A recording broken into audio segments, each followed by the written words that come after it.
a dramatic announcement. I as well hate men too now. Woo! Thank you, ladies and non-binaries. Thank you. All right, for our next performer. He is a newcomer, but he's already funnier than I am. And I hate it, but I love it. So please, give a warm applause for Diego!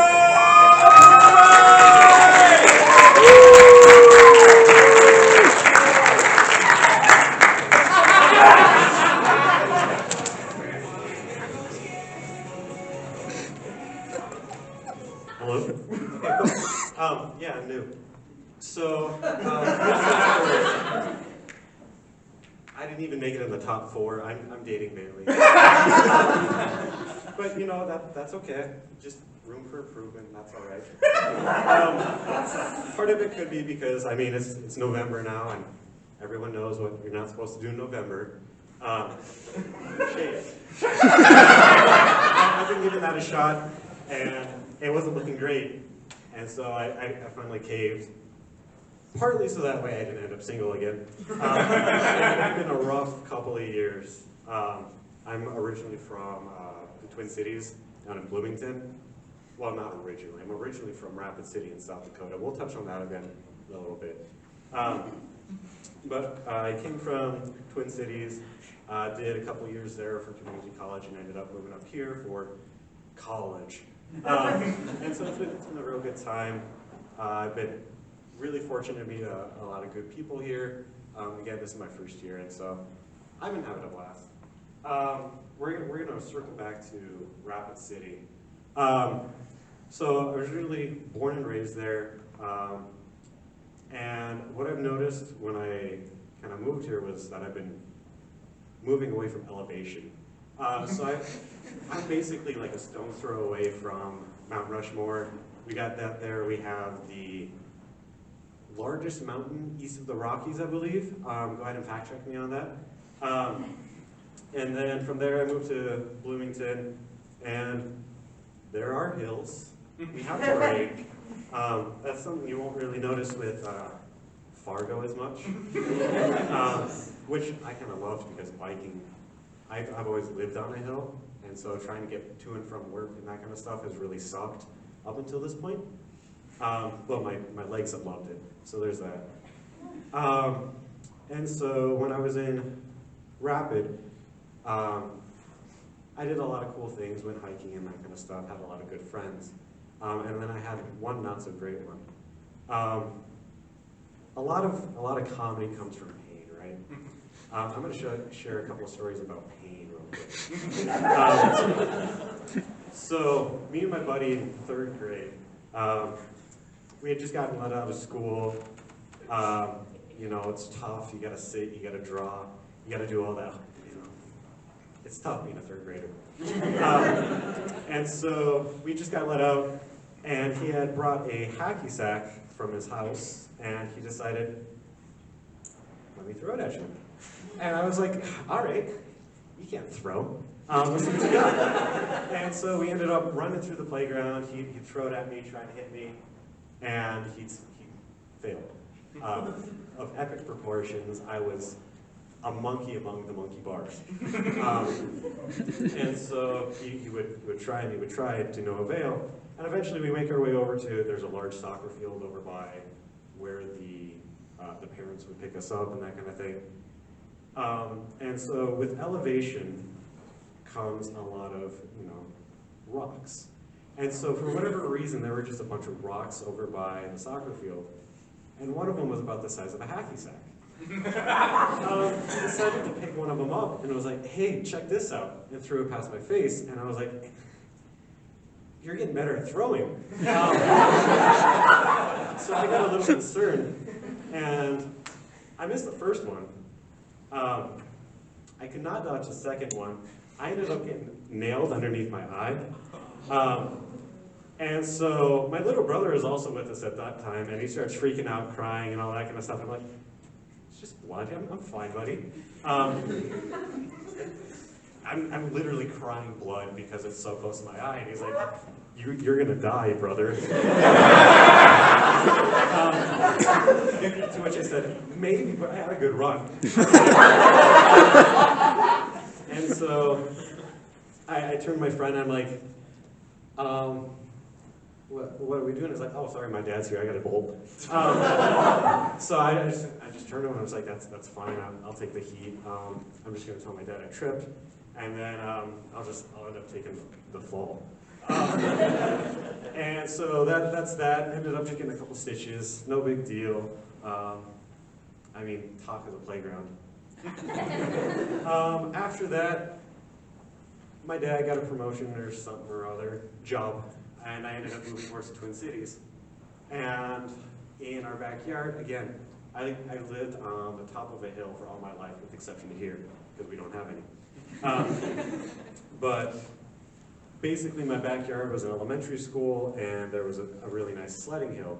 And we go every year, my brother and I, and a couple of friends in the neighborhood, that kind of thing.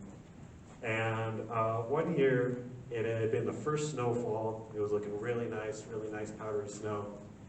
And my buddy and I, we went out to eat, and it was really nice out. It was still early, because in Fargo in Minnesota, we don't have fall. We go from summer to a week of cool temperatures to snow. And so we were in that twilight zone of, hey, this is pretty all right. And so we were like, let's go sledding. We can go in like a jacket and shorts. It's gonna be awesome. And so there were 3 things that had changed since the years prior. The first was I put on weight because, sports, that kind of thing. I had to bulk up for, marching band. I had that. They had added garden boxes at the bottom of the hill, which I had not really recognized until we went sledding there. And again, it's like 50 now. The night before it had been, I don't know, we'll say 20. Snow melts and then freezes again, and then that becomes ice. So the snow hill was actually an ice hill. And so my buddy and I, there were actually 3 of us. One of them already took off down the hill. He had a good time. I was like, all right, I'm gonna go up next. But first, let me talk to my friend. And so I'm laying down backwards on my sled, and we're just talking. I'm looking up at him, and all of a sudden, I just kind of start moving down backwards. And I'm like, you know what? This is fine. I've done this before. It's a beautiful day. What a lovely blue sky. And then it went black. I ended up hitting the garden box at the bottom of the hill. There was a nice little ramp that I'm sure the kids just like building ramps into deadly objects. And so I get hit, and by I get hit, I mean it hits me. It was a little rough. Initially, I thought I would just kind of knock the wind out of myself, kind of bruised real bad. I was like, oh, I'm gonna feel this in the morning. I ended up feeling it for the next year or so. I actually shattered my T12, which, if we have any biology majors in here, you know what that means. We don't. Sorry. And so, initially, again, I thought it was just a really bad bruise, kind of knocked the wind out of myself, and I was like, I don't want to go to use an ambulance because that's expensive. Goodbye.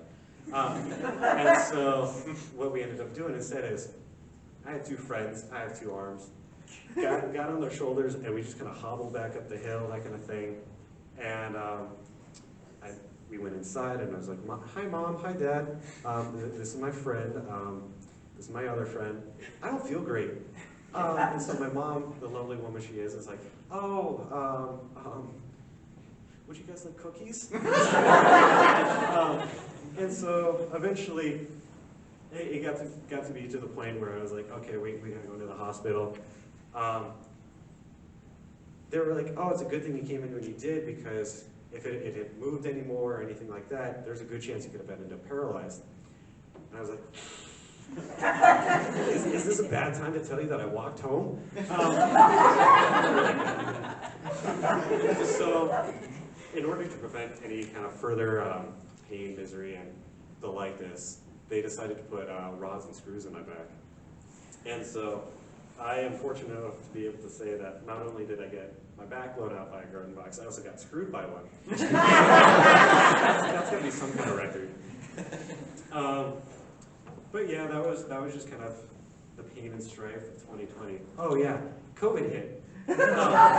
So while I was bedridden trying to recover from that, the rest of the world shut down, so I didn't feel too bad. If I was going to be in misery, at least the world would join me.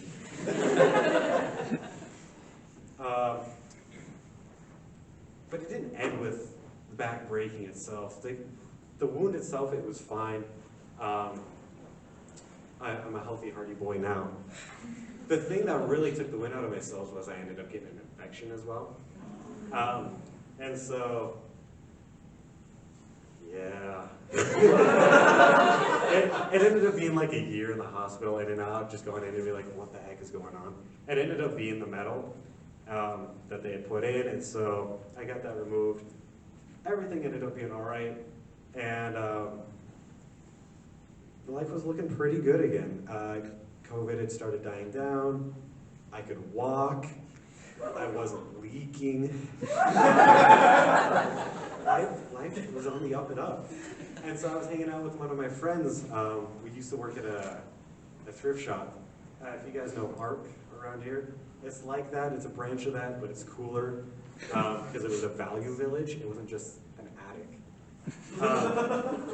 But so, for whatever reason, people would donate like swords and knives and just really cool like D&D nerd stuff.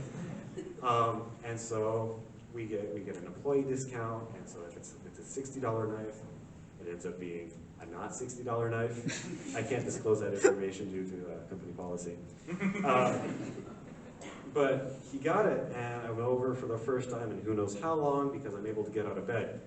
And I'm like, wow, this thing's pretty cool. Oh, it's got some heft to it.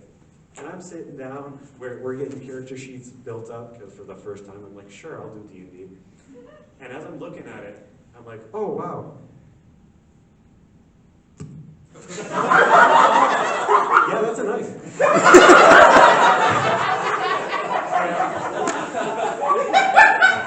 I don't know if it really hurt, or if it was a shock, or the fact that I knew I was ending up in the hospital again. I just started bawling, and I turned to my friend, and I'm like, not again, please God. But this is my leg, it's not a peg leg. I'm 100% me at this point, so try as the world might, I'm just too rubbery. That's about all that I got from you guys. Appreciate it. You guys have been lovely. Have a wonderful night.